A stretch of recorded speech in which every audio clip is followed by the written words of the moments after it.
विजय एका नामांकित कंपनीत मोठ्या हुद्द्यावर होता. सुखवस्तू, घर, सुंदर पत्नी आणि एक गोड मुलगा अशी त्याची ऐषारामी जीवनशैली होती. मात्र या सगळ्यात त्याने एक गोष्ट मागे टाकली होती, त्याची आई, ज्याने त्याला मोठं केलं होतं, त्याच्यासाठी हजारो कष्ट घेतले होते. विजयचा जन्म एका गरीब कुटुंबात झाला होता.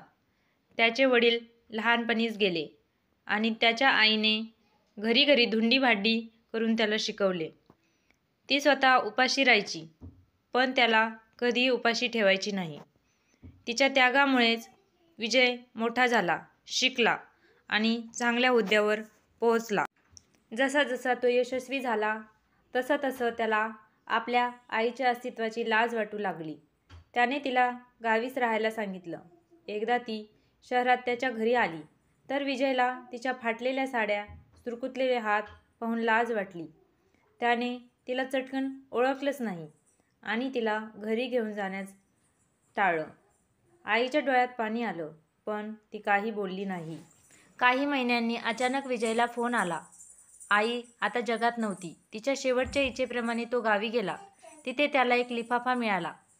त्यात लिहिलं होतं,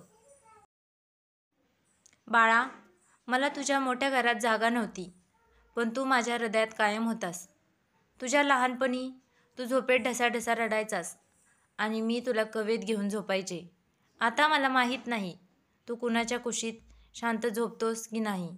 मी कायम तुझ्यासोबत आहे. फक्त तुला माझं अस्तित्व जाणवणार नाही. प्रेमाने, तुझी आई. हे वाचून विजय ढसाढसा रडू लागला.